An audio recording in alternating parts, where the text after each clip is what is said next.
we got just a little bit more than a tenth of an inch, but maybe not. But it was dank and damp and wet, and cold, and so getting out, going to the gym, stopping, getting that cheeseburger. That was it for me. I was back into the warm house, except for to go pick up Deb later, but. And then we stopped at Wendy's for her to get a bite to eat after work, and she ended up not really wanting all of that. And it smelled so good, Steve. It's been a few hours since I'd ate my cheeseburger. I ate about a quarter of hers. I hate to sound so gluttonous, but man, it just smelled so good again. It tasted good. But anyway, yeah, on Friday night I was scanning around too. The contesting had already started. I suppose I was right here on 40 meters maybe. I don't remember where I went.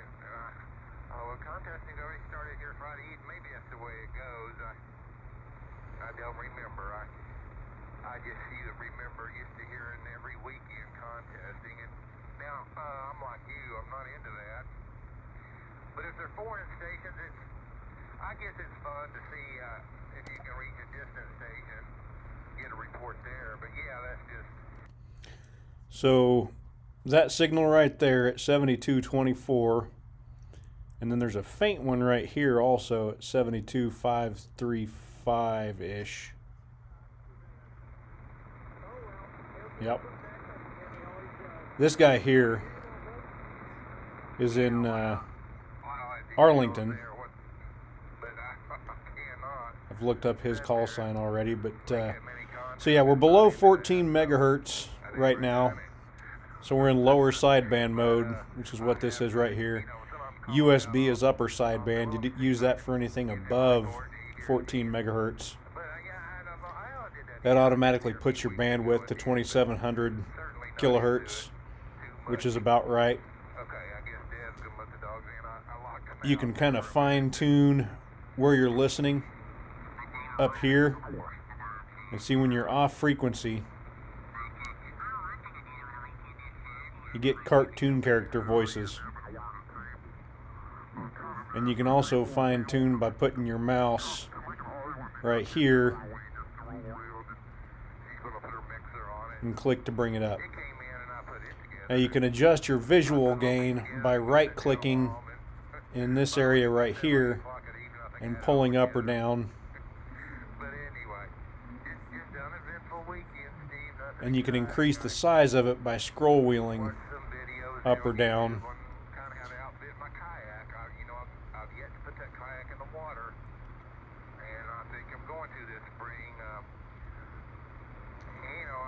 And about that width on your screen is about what you want to be using to see a good signal. See, there's another one coming in right over here again. That's the same one we saw a little bit ago. Propagation isn't that great right now for HF bands, for just the receive antenna that I've got. There's some stuff out there to be heard. And again, when you're below about 2800 kilohertz or 28 megahertz, you want to put this direct sampling mode in QADC. If you're above 2800 kilohertz or 28 megahertz, you want to turn that off. I don't know what the IADC is for, but these two are what you want to use for the most part down here in the either in the HF range or in the UHF VHF range is when you kick it off and start switching to the FM mode. So let's and you can hover your mouse over this and hit D on your keyboard, and that gets rid of that modem.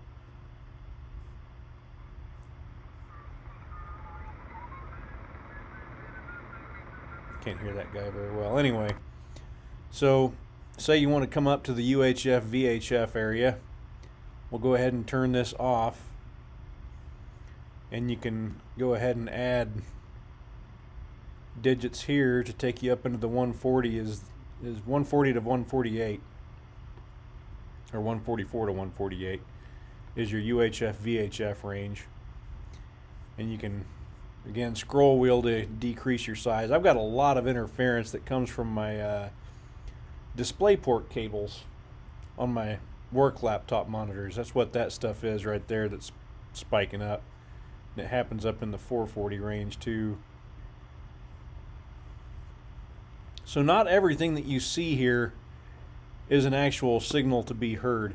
And when you're up in this range also, you're in the narrowband FM range. And see, that's just interference there. There's the peak of it. And that's all coming from my DisplayPort cable on my monitors. No idea how to clear that up.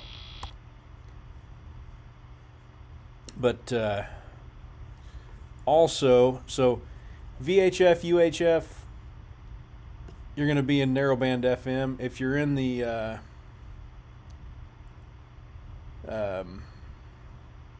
like commercial radio, you're going to be in FM stereo.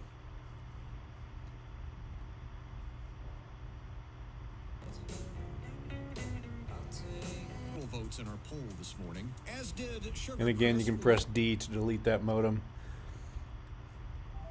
In the 120 megahertz range, like 118 to 124,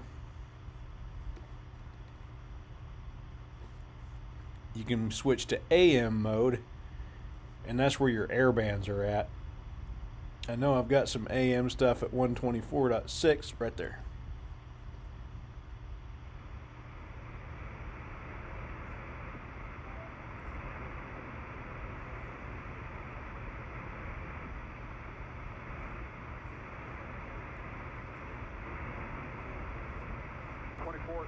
Grade 8, sir. I'm not going to hear that well right now, but you just kind of have to learn what the signals look like. If it's got that right there, so it's got on both sides of that bright red, it's got these little dots that kind of fade off to the right and left. That's going to be an AM signal, which lower sideband and upper sideband are also AM signals too, but it's only one side of that AM signal. So it doesn't have that carrier in the middle.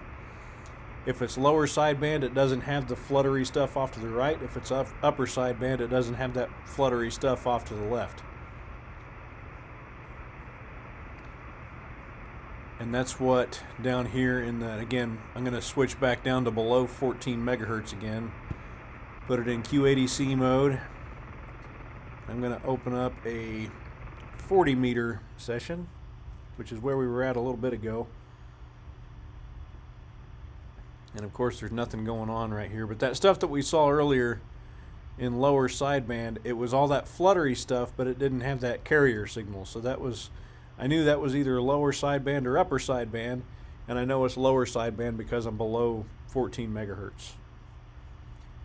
If you get into the 20 meter, probably not going to see anything there right now.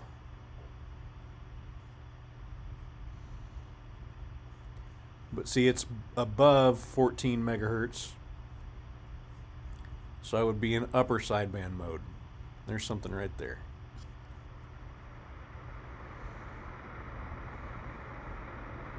But I can't hear it.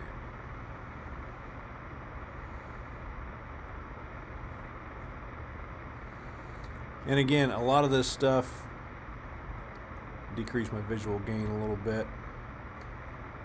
That looks like it could be something. That's most likely some kind of a digital signal coming from somewhere. Like there's digital modes where you can communicate through your computer, through your radio. They call it like FT8 or FSK, or there's all kinds of different digital modes that can be used. And over here in 80 meter, I've always got this massive spike right here, which is absolutely nothing. I don't know why it shows up there, but some of the stuff just isn't anything. And you can tell by how perfect, and when I zoom in it goes away, but just by how perfect that signal looks, I know it's nothing, just from experience of using this thing. I know in the 15 meter range, Oh, holy crap, there's some upper sideband going on in 15 meter right now. I've never seen that on this. But nighttime, 15 meter, there's some shortwave that falls into this area. So you can switch to AM mode and listen to some shortwave. I'm not going to hear it right now.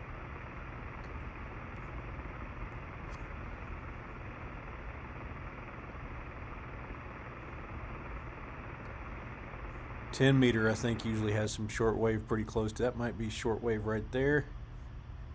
Nope, that's too perfect of a signal. That's interference of some sort. Actually, excuse me, 28.8. That on my SDR, it's a little bit different on each SDR. On my SDR, that 28.8 is where the switch is from direct sampling off to QADC. So anything after 28.8 megahertz or 2880 kilohertz, I want to turn that off. Anything before that, I want to put it in Q sampling. So anyway, let's delete that modem. Open session. Curious if that upper sideband shows back up here, but anyway, and this is all your recent stations you've been listening to. You can clear those here. Some of that stuff up in, let's turn this off real quick. Head up to 460 area. Decrease the view size a little bit. Now you'll see these really perfect looking signals right here. Like this one. When you zoom in on them, it looks like an actual waterfall. That's going to be a digital signal. Those are going to be narrowband FM too, but you cannot decode those.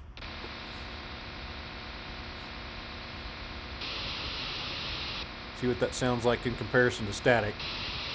You can't decode those without some special software, which it's available out there, but I haven't really figured out how to use it yet. Lots of digital stuff in the 460 megahertz area.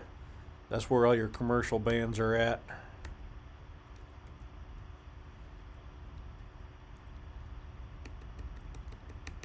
Down in the ham ranges, there will be some digital signals from like DMR radios and whatnot from the ham radios in that area too. All that's, again, that's interference from my monitors.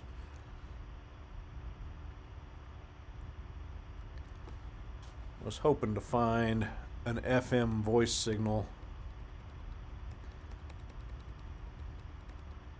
I guess I could go to one of my little handheld radios here. It's going to be way too big of a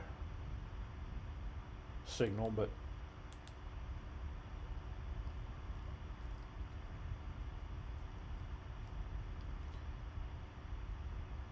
so that is on 446.52. So let's drop a modem, put 446.52.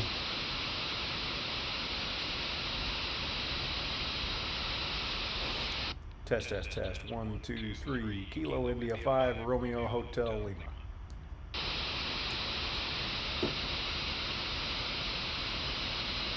So you see the FM signal had the giant red in the middle and a nice smooth transition left and right. It didn't have that fluttery stuff like an AM signal has, or like the lower sideband, upper sideband would be just on this side.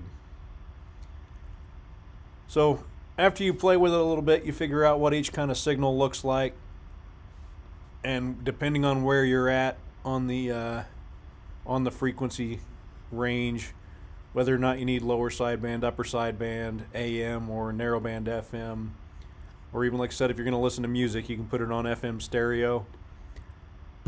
FM you can also use for the commercial music, but You definitely want stereo, trust me.